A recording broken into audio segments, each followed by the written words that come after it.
नमस्कार. मागील तासिकेला आपण आर्थिक नियोजनाची वैशिष्ट्ये पाहत होतो. या 7 वैशिष्ट्यांपैकी 4 वैशिष्ट्ये आपण मागील तासिकेमध्ये अभ्यासलेली होती, ज्यामध्ये तिन्ही कार्यांचा अंतर्भाव, स्वतंत्र केंद्रीय सत्ता, ठराविक नियोजन काळ, आर्थिक, सामाजिक व राजकीय उद्दिष्टे अशी एकूण 4 वैशिष्ट्ये आपण आर्थिक नियोजनाची मागील तासिकेला अभ्यासलेली होती. आजच्या तासिकेला उर्वरित 3 वैशिष्ट्यांबद्दल माहिती आपण आजच्या तासिकेला अभ्यासणार आहोत. यामध्ये आर्थिक नियोजनामध्ये 5वं वैशिष्ट्य जे सांगितलेलं आहे, तर त्यामध्ये विकासाचा वेग वाढवणे हे आर्थिक नियोजनाचं वैशिष्ट्य किंवा उद्दिष्ट या ठिकाणी सांगितलेलं आहे. यामध्ये देशाच्या आर्थिक विकासाचा वेग वाढवणे हा आर्थिक नियोजनाचा एक अतिशय महत्त्वाचा उद्देश असतो. विकासाचा वेग वाढवण्याकरिता देशामधील काही किंवा सर्व उत्पादक साधनांची पुनर्रचना या ठिकाणी करण्यात येते आणि सोबतच या साधनांचा महत्तम उपयोग करून घेण्यासाठी सुद्धा प्रयत्न केले जातात. तर अशा पद्धतीने आर्थिक नियोजनाच्या माध्यमातून जो देशाचा आर्थिक विकासाचा वेग आहे तो वाढवण्याचा प्रयत्न या ठिकाणी केला जातो. त्यानंतर 6वं वैशिष्ट्य या ठिकाणी सांगितलेलं आहे, ते म्हणजे साधनांचा महत्तम उपयोग.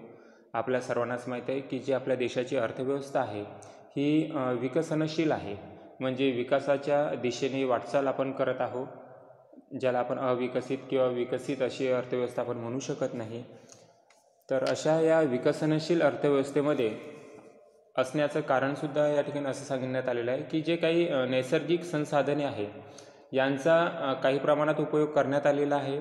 उपयोग करण्यात येऊनसुद्धा त्यांचा मोठ्या प्रमाणामध्ये, ज्याला आपण महत्तम उपयोग म्हणतो, तो महत्तम उपयोगसुद्धा घेण्यात आलेला नाही आहे.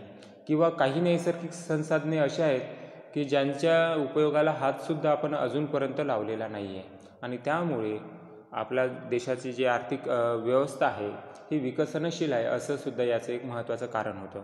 म्हणून या आर्थिक नियोजन करत असताना जे आपल्या देशामध्ये जी नैसर्गिक संसाधने उपलब्ध आहे, ज्या साधनांचा उपयोग आपण करून घेत आहोत त्या साधनांचा महत्तम उपयोग करणे आणि ज्या साधनांचा अजूनपर्यंत आपण उपयोग करून घेतलेला नाही आहे अशा नैसर्गिक संसाधनांचा उपयोग पुन्हा करणे किंवा त्या साधनांचा उपयोग करणे हे सुद्धा वैशिष्ट्य या आर्थिक नियोजनाचं असल्याचं आपल्याला म्हणता येईल.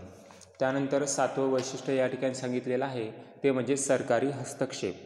आर्थिक नियोजन करण्याकरिता अर्थव्यवस्थेच्या सर्व क्षेत्रामध्ये सरकारला हस्तक्षेप करावाच लागतो.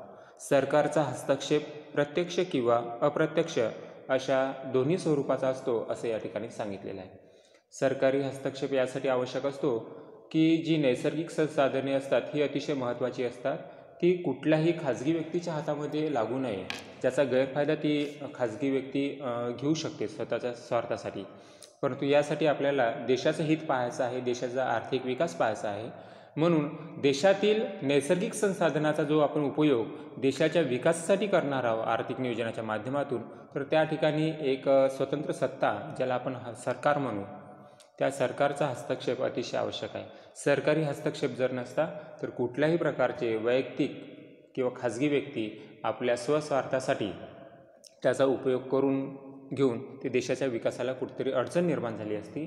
आणि म्हणूनच आर्थिक नियोजनाचं जे 7वं महत्त्वाचं वैशिष्ट्य या ठिकाणी सांगितलेलं आहे की ते म्हणजे सरकारी हस्तक्षेप. धन्यवाद मित्रांनो.